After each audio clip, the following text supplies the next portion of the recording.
right. We're back. We had some technical difficulties, so we're back on live stream. Thanks for bearing with us, folks. Kevin, thank you for bearing with us. The thing that I was talking about right before we cut. Hold on. Before we get back to that, I think we all need to establish whose fault this was. Harm, we talked about the Red Bulls and the amount he'd consumed. Clearly one was spilt into the computers. No, Kevin, I don't think you understand how it works. There's no computer running the whole show. It's over there. It's behind the scenes. They don't put it in front of me because, as you said, prone to spills. Who's to say where you drink your Red Bull, Quads? Fair enough. I am spill prone. I'll admit that I am spill prone. But Kevin, the thing I was talking about right before we cut out was the idea of having 3 goaltenders. Like, just making it more accessible for teams to have 3 goaltenders. If you have 3 good goaltenders, that's a good thing. If you want to sign Kevin Lankinen, go ahead. You're not going to lose anybody on waivers. You could play your guys however you want. The idea of there's 3 quarterbacks on a football team, 3 starting goaltenders. Like, do you agree with me? Do you disagree? The idea of expanding the rosters a bit. Well, I mean, as is, it's a cap thing, right? And this team doesn't have the space to pull that off. So it's a non-starter there.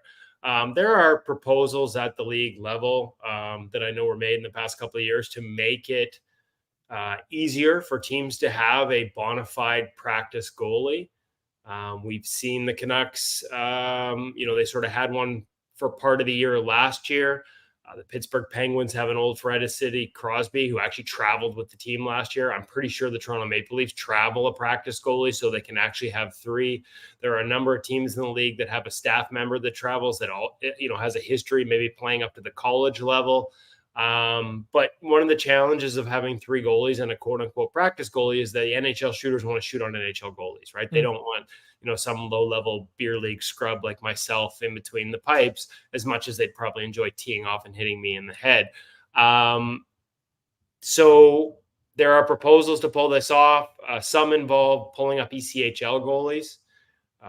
Increasingly teams are starting their top prospects in the ECHL, and quite often, although again, this summer, I've seen a number of teams hire help down to the ECHL so that those kids at a point in their career where they need the most help are actually going to get it, because up till this point, they were often left on their own. But the idea of taking them on an alternating basis and pulling one up to the NHL for a month at a time so they can live the NHL life, work with the NHL goalie coach, and provide that relief.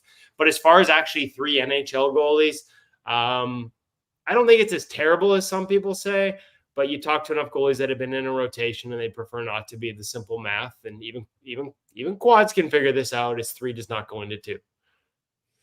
How strongly do you feel that when Thatcher Demco returns, that his workload should be managed more conservatively than it has been in prior seasons? And what type of split do you think might be optimal? I mean, I think at the end of the day, it'll all depend on where you are as a team. And how badly you feel you need to lean on your number 1 goaltender. And the one thing that sort of has gone unsaid through a lot of this, since sort of the first reports from Rick and where they might be in terms of their goaltending, is this is no longer a team that requires Vezina level goaltending to have a chance, right? Like for years under Jacob Markstrom, it was either your goalie was the best player on the ice, and Demko too in his first 2 years as a starter. Your goalie was either the best player on the ice or you didn't really have a chance to win. Like, they're so much better defensively under Rick Tocchet. Like, it's a complete reversal from where they were before. So that should mean it's easier to not lean as heavily on Demko as they have in the past. And yet we saw it happen last year coming out of sort of the All-Star break. I think for the next 30 games, he was on a 65-game pace, and that's probably higher. Doesn't matter if he ended up under 65 or would have even if he stayed healthy. It's still a 65-game pace over the better part of 2 months, and that's probably, he may disagree, but just given the last couple of years, that's probably a little too much. Frankly, that's probably too much around the league. There are, like, how many guys get to that level anyways, right? Like, Hellebuck and Saros maybe, and that's about it. So, and we've seen what happens in the playoffs. So, I think it's probably somewhere in the 55, if everything goes well, and hopefully, again, for all the consternation now, this means you have a healthy Demko down the stretch. Maybe it hedges towards 60. Maybe not this year because you got the Four Nations Cup, and I fully expect Thatcher Demko is one of the best goalies in the league. I've said that for a number of years. The fact they have Tocchet's system now meant other people could see it last year, and he finished second in Vezina voting. If you don't think he's going to be a part, if healthy, of Team USA and the Four Nations Cup, I'd be shocked. And so you need to factor that in. That's more practices, that's more games, and potentially, because this is the one thing I'm really not sure, do teams buckle down and treat this like they would in Olympics, where you've seen Canada with the best roster absolutely button it down and like give up nothing? Or do teams just approach this a little more like it's an all-star game weekend and wide open, and the goalie's got to, in Rick Tockett's term, defend more than half the net and go post to post all the time and make, these outrageous, dynamic, athletic saves? Every goalie has to at some point, but if you're asking for them repeatedly, all of a sudden that tournament becomes one with a lot higher workload. It also becomes a tournament where I think you're more likely to see Demko and less likely to see Connor Hellebuck. The thing I've started to wonder about, because you brought it up there and it made me think of it. The idea that, the team's better defensively, so you don't need your goalie to play that way every night. Do you think, and I guess maybe it changes a bit depending on how much time Demko actually misses, but do you think there's any reservations now from Rick Tocchet to open up that system? Because he talked about wanting to create more offense, open up the system a little bit more, which you would assume gives up a little bit more defensively. Do you think there's going to be any reservation from the Canucks head coach doing that if he doesn't have his starting goaltender 100% healthy? Don't have that answer. It was a question I had for him that I wanted to ask for the NHL 32 and 32 series that I believe the Canucks one ran late last week.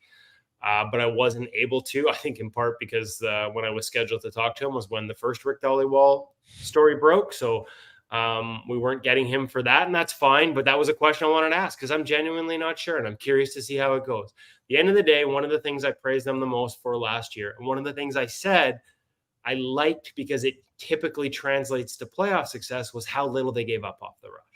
Like teams that are top 5 in terms of high danger chances against off the rush in the regular season tend to have playoff success. And we saw it last year. They took the Oilers to Game 7.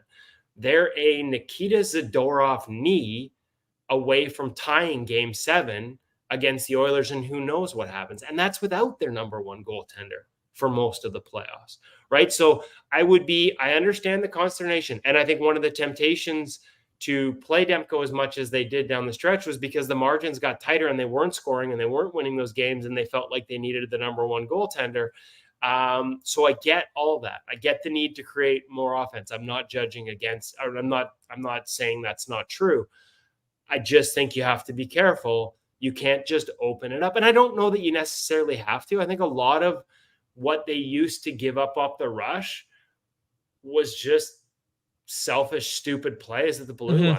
Just needless cross-ice turnovers trying to force things. You can find a better balance, but you have to be careful not to go back to that where you're just throwing it, pulling up in the zone and throwing it all the way across the ice, hoping to hit a trailer despite having 2 defenders between you and where that trailer is going to be, right? Like there's a level of responsibility that has to be maintained. My hunch is that under Rick Tocchet, they'll always hedge towards that as their sort of primary focus.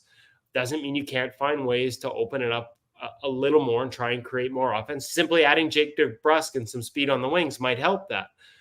But again, it doesn't translate in the play. It hasn't. Like since Clearsight Analytics has had the numbers, that's been the number one indicator. High danger, 5-on-5, chances against off the rush. And giving up a ton more of that is, I don't think something, a trend you want to get into if you're the Vancouver Canucks, even if you have Demko at 100% healthy. Kevin, what can you tell us about Ian Clark's, transition away from being the director of goaltending and his new role? What do you make of that change? Let's see how it plays out in terms of what the new role is. Was I surprised? Yes. Not by the transition, but by the timing and by the role. So I kind of figured this might happen next year. I mean, Harm, you've been in the press box. You've probably been up there a couple nights where we watched Ian hobble in late in a period and barely able to walk. Like I know there were injections being made into his knees just to keep him on the ice last year. I think, 5 years ago, I remember hearing that those knees might not hold up much longer. So I've kind of known this day was coming. I thought it might be in the final year of his contract. And I think the plan for, was always to transition to Marco, who's an excellent goalie coach. But it wasn't, I believe, to transition into scouting. It was probably to transition into a director role. And so that part, makes me wonder what's happened here. How much of this is, an opportunity to get out from under a contract that I believe gave him a lot of power in the organization when it came to goaltending. And you've got a president of hockey operations that used to be an NHL goaltender that has been very active in some of the decisions he's made around the position with other organizations. This is in Jim Rutherford, a guy who fired a 2-time Stanley Cup winning goalie coach, if I'm not mistaken, on the day of the parade of the second cup, and replaced him with somebody that sort of, I say had his ear, but somebody that he believed in, right? Like he brought in his guy, let's put it that way. Last thing he did before he left Pittsburgh was made sure his guy had a contract extension.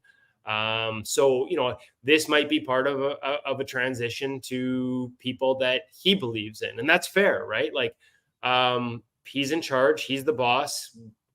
Every other decision that they've made, this summer, I've been hesitant to criticize anything because I think they've earned the benefit of the doubt, right? Like they've had success. He's had success. The success they've had since he got here, is not a coincidence, right? But, and I can say this because I said it before they hired him, when the rumors first came out about that change at the top of the organization, the one caveat I threw out was, I'm glad the goaltending's already in place, because that's one area where changes have been made in past places and it hasn't always worked out. So we'll have to wait and see. There are certainly, he wouldn't be the only one in the NHL that thinks that Ian Clark pushes his goaltenders too hard. He wouldn't be the only one that thinks maybe Ian's goaltenders are in the reverse VH far too much, and that puts too much wear and tear on their body. Like, that opinion is shared by others, and yet Ian's system produces the results it does. And if you believe that the system and the use of reverse, as much as it has a toll on the goalies physically, on some goalies more than others, but physically, if you believe that's, let's say it's only 1 or 2%, right? Like that's the difference that makes. And we'll be okay if we get our goalies to play a different way. You got to remember the difference in 1 or 2%, like let's say 2% in the National Hockey League for a goalie is the difference between 920 and 900. Like that's 2%. So I'm biased. I have a long-standing relationship and I believe in his system, but I'm not ignorant to the criticisms of it from outside. And I think you would be naive to think that some of those criticisms didn't make their way into the management group, especially as Demco failed to stay healthy last year. And some of those whispers around the league about the potential reasons for it started to get louder. I do believe that the body is the reason that Ian had to back off. I don't necessarily believe that this was the plan from his perspective to do it in this way. So let's see where it goes, right? Like, again, Marco Terranius is a hell of a coach. And I think this is a little bit of a tough spot for him for that reason. I would have preferred to see it with transition in place with Ian involved. But as I've said, my belief in his system and the success it's had in multiple organizations with multiple goaltenders has some bias to it because I've known him. He's the guy that got me into goaltending, right? So there's no point pretending I'm coming out here 100% objectively. Big sauna guy, Marco Terranius. Loves the sauna. First time I talked to him, he asked me where the closest sauna was. That's not a joke either. Like, he got to Vancouver. He's Finnish, right? Oh yeah. I learned that's kind of a big Finnish thing. I learned from him because I was like, oh, sauna. Like, I don't know. He's like, oh yeah, we sauna all the time in Finland. Oh, great. And I sit next to Tomi Koivunen as well. I don't know if he's a sauna guy, but he's also Finnish. The thing I wanted to ask you, he's a sauna guy. Tomi is? Oh yeah. Awesome. Could have guessed. The thing I wanted to ask you about is, like, the pipeline that's been built is pretty undeniable in Vancouver, right? Like, we're seeing guys drafted, and I've talked to Ian about this as well. We're seeing guys drafted under the same mold. Shelovs is the first one that we've seen graduated, but like Koskemvo, Young, they all fit this kind of mold, right? We're seeing like a pipeline of goaltenders just be created for your organization. Aside from Ian, because maybe organizations are looking at it and saying, we want that. How much are teams looking at it and just saying, we need to have our own goaltending pipeline start to be built here? And not saying, oh, we need to go hire Ian Clark, but just them saying to maybe their people, hey, we want this as well. We want to have this system where we just have goalies that continue to come up and they can play whenever we need them to. Well, so it predates Vancouver, right? Like in Columbus, there were 7. And you know, for members of your audience who aren't familiar, it's interesting that he goes into a scouting role and a development role, because those are also big strengths of his. It makes sense, right? Like that part of it. I just thought I didn't think they would cut the director title as well. That's an area he excels in. And it's not just about finding goalies. It's about finding goalies that match the way he expects goalies to play. So again, if you have all these guys that are progressing along and you change the system which they play under, a lot of the skills that he identified that would fit how he teaches might not translate if the teacher is different to the same degree. So that's something to keep in mind here in Vancouver moving forward. But in Columbus, they drafted 7 goalies under his watch, and 6 of them played in the National Hockey League. So, and several well above their draft status and have had careers that sort of are better than their draft status maybe would have led to expectations. Like Artur Shilov's. Like I remember talking to people in the organization a couple of years ago that couldn't see it, but believed in it because Ian believed in it. And I mean, how much money did Artur Shilov's make the organization last year? Right? Like 4 home dates in the second round when you don't have to share your revenue. Right? So, you know, it's there's value there, and for sure other teams will recognize that. For sure, removing the director's title allows him to take a director's title somewhere else. You no longer have to promote. You don't longer have to find a bigger title to get him. I've had it suggested to me maybe that's on purpose. Maybe they, you know, like I said, in terms of the way this is shaken out and a potential parting of the ways, maybe that was part of the plan all along. At the end of the day, yes, there are teams that would probably covet that. We'll have to see what happens. I don't think it's happening this year. I actually don't think. I believe that he has a ton of respect for Marco, for Thatcher, for Rick Tocchet, and I don't think he would want to just leave it high and dry. Like I know what his passion was. He wanted to be here for long-term and make sure the Vancouver Canucks had the best goaltending in the National Hockey League for the next decade. And so if he's not going to be, I don't think he's going to just take the first opportunity and run. Let's put it that way. I believe it. If he does leave, it will be with a premium organization, you know, like not just taking the first offer out there. And that's, you know, ultimately I'd hate to see him go. I think he brings with him a lot of success, and that success tends to translate with the organizations that he worked for. And yet I don't expect him to just jump on the first opportunity. I think this is a guy that has the ability to be a little bit picky here and decide where he wants to go long-term.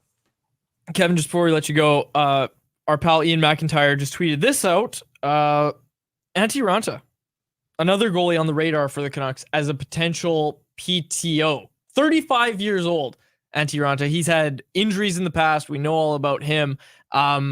Do you like that as a move for the Canucks to just bring him in on a PTO? Do you think he's going to have more options than that? What do you think about that?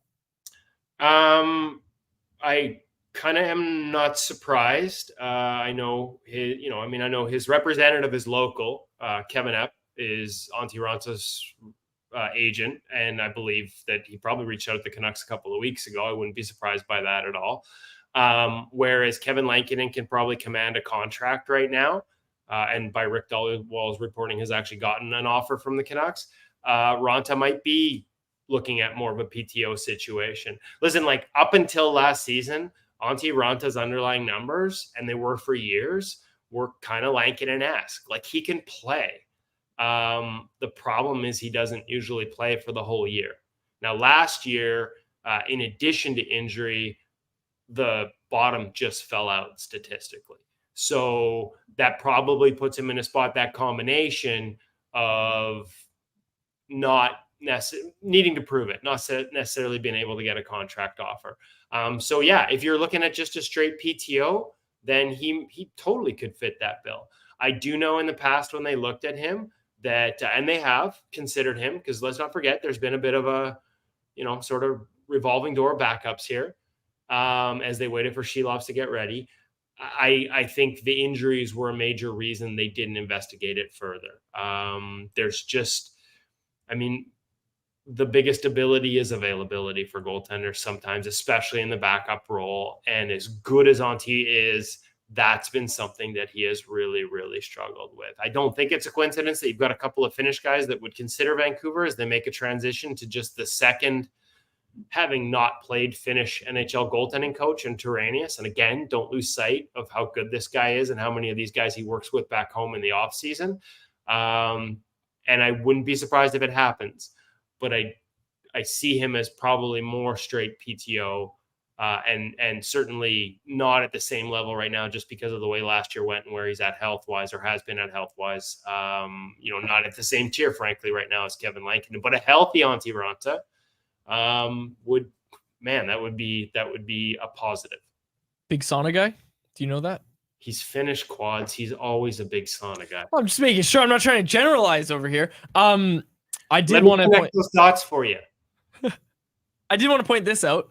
My list of 3 goaltenders, I got Martin Jones wrong. You were quick to point out that you reported the day that I wrote that he was retiring. That's pretty much a good chance he's not coming out, that he's retiring. So I got that one wrong. Hold on. Oh, yeah, I'm taking a victory lap. I'm taking a victory lap. For 2 of the 3, when they are literally those 3, and one of them was retiring, they are literally the only 3 goalies available in free agency right now with any type of NHL experience. There's more. If you search at Sport Track, and I know that's not a website you use, but let's be honest, with Cap Friendly, I ended up there. They're the only 3 that come up. I just assumed you did that, and that's all you got. No, there's more goaltenders available than that. This is not that played in the National Hockey League last year. Might have got me there. I'm still taking my victory lap for sure. I have no shame in doing that. Try not to spill any more Red Bull into the computers in the back room while you run around the room shouting how good you are at this. Kevin Woodley, ladies and gentlemen. Kevin, thanks so much for joining us, my friend. We will chat with you. Are you going to training camp? I have not decided yet. Actually, the Demco status and whether we get an interview beforehand may determine it. The reality is NHL.com has 32 teams to worry about, and most of the players speak the day before training camp, and by the time they get back 3 days later, the stuff that I know local audience values, the minutia of line combinations and things like that, doesn't resonate on a league-wide scale, and so quite often they aren't willing to spend the money. That is a very long-winded way of saying probably not, although if you're willing to have me on while I'm up there to chirp the crap out of you in Penticton, I will do that. Might have to do it. Kevin, thanks so much for joining us. Much appreciated. And yeah, we will have you on during training camp. Try not to screw up the next one, Quads. I'll do my best. There he is. Kevin Woodley. Always a good time chatting with Woodley. Well, for you it is. I love the banter you guys have. Honestly, yeah. I love having Woodley on. I won't call him my favorite guest because we have a lot of guests and I don't want to hurt anybody's feelings. But look, people know he's up there. He's up there for me.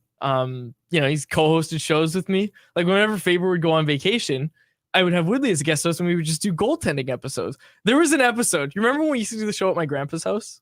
Yeah, I do. Okay. There was an episode. This is before video, keep in mind, where Kevin was standing up on an audio only podcast in my grandpa's house. We're doing this show.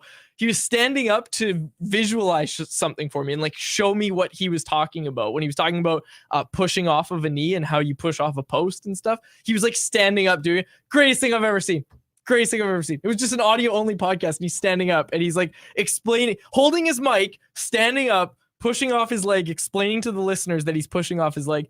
Unbelievable. We got to have him in studio at some point so he can show us everything. That's brilliant. This is good. Kevin's good stuff. May chirp me a lot, but we're pals. I like to think. Okay, let's get to our poll question, which is brought to you by our friends over at Mr. Lube. Our poll question is all about Leon Draisaitl, who signed an 8-year contract with the Edmonton Oilers at an annual average value of $14 million. So our question today, how do you feel about the Leon Draisaitl extension for the Oilers? 2 options: overpay, cap troubles coming soon, good deal, pay your stars. I thought, because we're asking Canucks fans, I thought it would just all be overpay, cap troubles coming. 59.7% said that. 40.3% said good deal, pay your stars. So I don't know. Like, I don't know where I'd vote necessarily, but I will say I was trying to work through this. And one thing I thought of was, oh, well, Evan Bouchard's going to need a contract at the end of this season. Connor McDavid's eligible for an extension. He's going to need a contract after next season. So then by that point, you're going to have 40 million probably locked up in 3 players. Like, we can assume McDavid's signing for like 15, 16 annually, right? Then you've got Evan Bouchard. Okay, what's this going to cost? All of a sudden, you're looking at like 40 million locked up in 3 players. Then I forgot about Darnell Nurse. And I realized that Darnell Nurse makes that 50 million in 4 players. Am I doing the math right? I think. Well, I guess Bouchard, you're projecting, would get like in the high, close to 10. Yeah, close to 10. So, okay, it'd be between 45 to 50 in 4 players with Darnell Nurse. They're already top heavy. That's super top heavy. And the question I was asking was, looking at them, how worried are you about the competitive window, right? And we had Tyler Remchuk on the show like a month or 2 ago, and we were talking to him about the Oilers' competitive window, and he made the good point of like, as long as Leon Draisaitl and Connor McDavid are still in their producing years, which they will be for a while, that's the Oilers' window.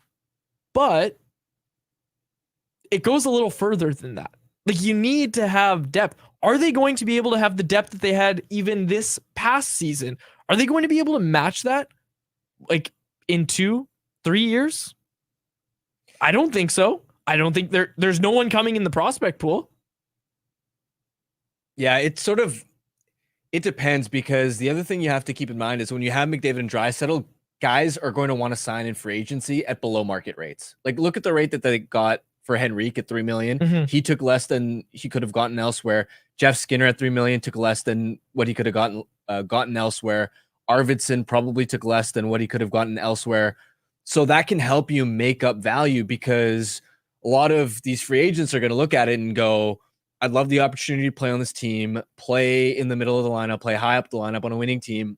This is an opportunity for me to rebuild my value. Mm-hmm. So that's a unique way for them to kind of offset how top heavy they are. But yeah, there's no question it's going to become harder. Now, I will say, as of next season, because that's when Draisaitl extension kicks in, Bouchard's going to need the RFA extension. That's going to kick in. They are getting Connor Brown's dead cap hit, which is around $3 million right now off the books. About that. And they're probably going to find a way to trade the final year of Kane's contract. So right there, you've opened up just north of $8 million, which isn't going to cover the entire raise that Draisaitl and Bouchard are going to combine for, but it's going to eat up a huge chunk of it. Plus the cap goes up a little bit. It's not going to be easy to navigate, but they're not going to be screwed. Now, I will also add on there, the contract itself, there's a lot of sticker shock with 14 million, right? But the thing to keep in mind is next year, the cap is probably around 92 million. That the 14 million would eat up 15.2% of percentage of the cap, which is what you want to look at when you're looking at contracts. It's basically identical with Matthews and McKinnon, who are at 15.1%. So this is a fair market value contract. It's not an overpay. It's also not a bargain, right? Like, some people thought, oh, my Draisaitl will take a little bit of a discount. Clearly didn't take a discount, but this isn't some overpay. And most importantly, it basically guarantees that McDavid is going to stay too. There's no way McDavid's going to be the one that leaves after No. this.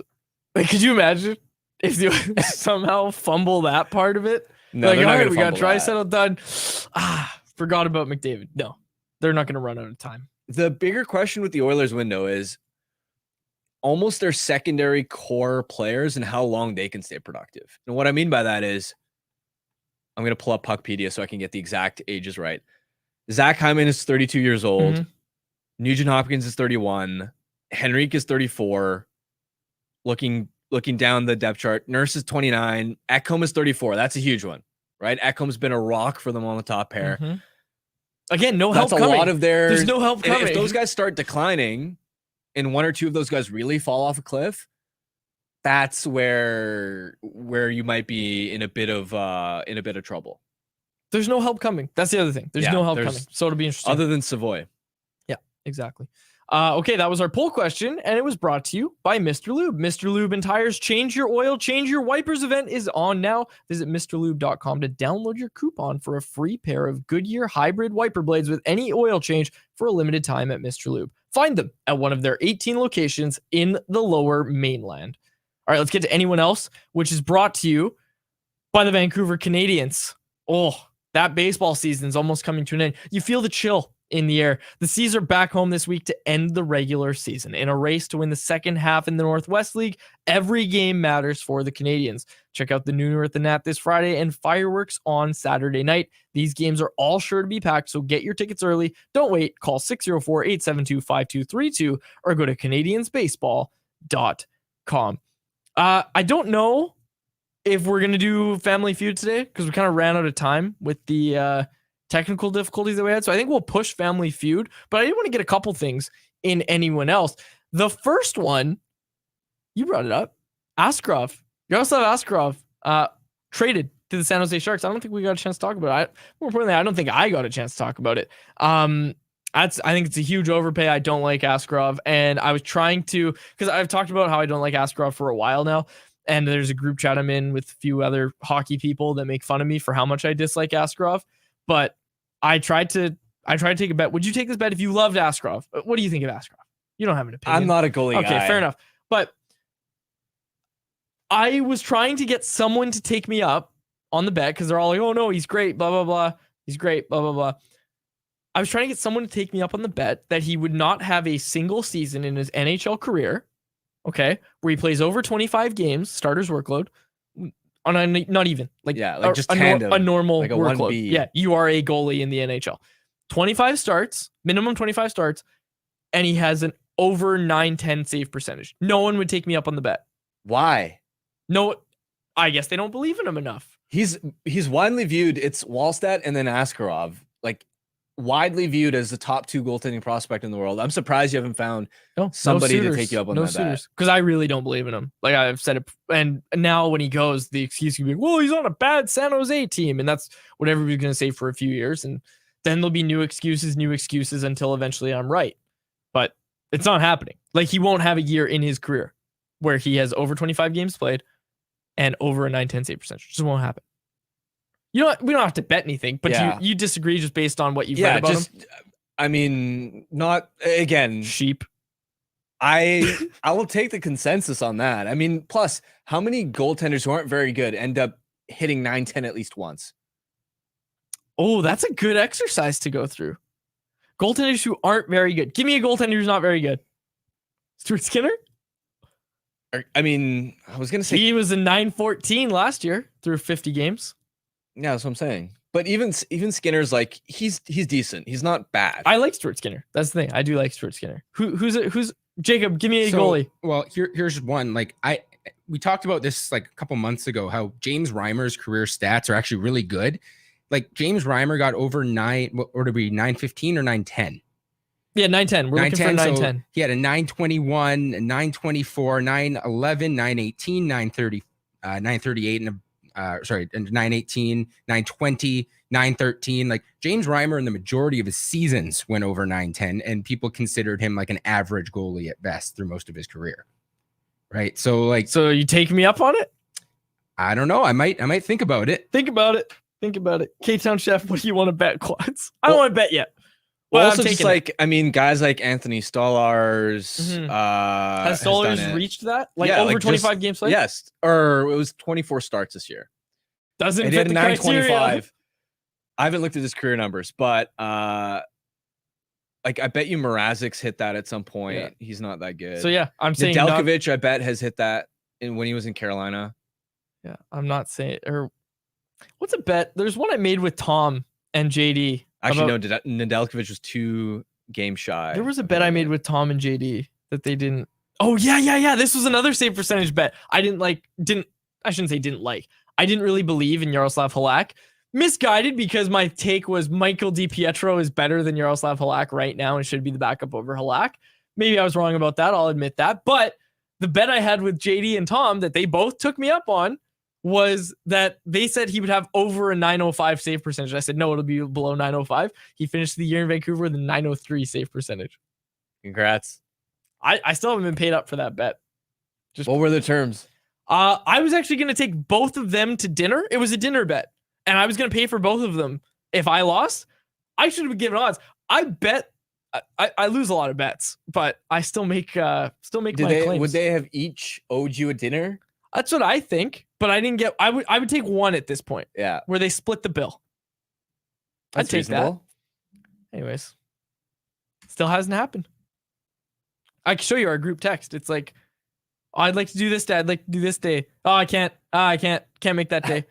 Running away, man. At a certain point, they got to Uber Eats you. I also think I owe JD $100 from another bet. But we'll see. We'll call it even. That's our official stance. Is we will call it even. Okay, we'll get to more. I would probably take you on that bet. The Askarov bet. But he needs to get traded at some point. Think about it. Okay. We'll get to Family Feud on Thursday's episode. We're gonna do an episode on Thursday, and we've got more on anyone else as well. Lots to talk about. I was away for a few weeks, but we'll close. Oh, before we close it out, I did want to mention this. Obviously, the dominating news of the weekend, absolutely tragic. Johnny and Matthew Gaudreau passing away.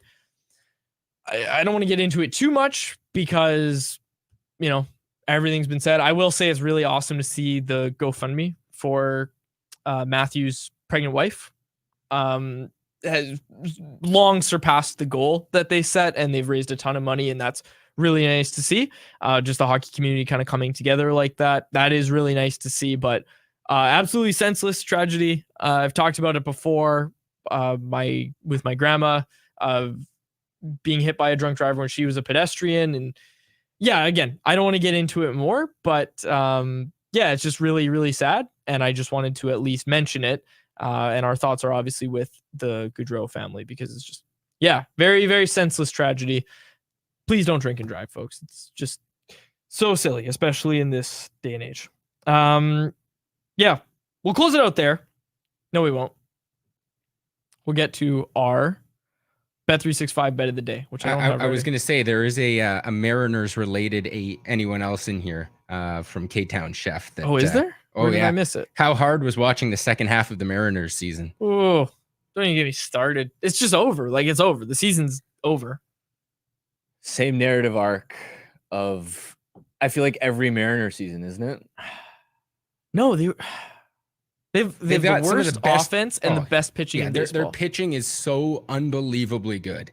I can't even think of another example. Cannot score. I can't think of another example of like a team that was that good at pitching and that bad. No, I'm just talking big baseball. picture. Like in the 10 to 15 years, how many times have the Mariners started decently and then just fallen off a cliff and missed the playoffs? A lot. But we're not talking about the Mariners. We're talking about the Buccos. Raise it. We're talking about Paul Skeens to register over 6.5 total punch outs. You can get that over at Bet365 strikeout prop for Paul Skeens, Pittsburgh Pirates starting pitcher. That was our bet of the day, brought to you by Bet365, a proud partner of Canucks Conversation. Open an account with Bet365 today and bet on a huge range of markets. Whatever the sport, whatever the moment, it's never ordinary at Bet365. Be sure to use code VANBONUS when you sign up for an account. All right, folks, we'll be back on Thursday. We will do Family Feud. We'll get to some other stuff as well. Apologies for the technical difficulties. To those of you who are watching on the live stream podcast, you shouldn't even know anything happened. But we will close it out there. For my co-host, Harman Dowell, and our technical producer, Jacob Lazar, my name is Dave Guidrelli. Thank you so much for listening to the episode of the Canucks Conversation. Canucks Conversation is live Monday through Friday, every weekday at 2 p.m. over on the Canucks Army YouTube channel. Make sure you like, subscribe, and interact in the YouTube live chat every day with us, folks.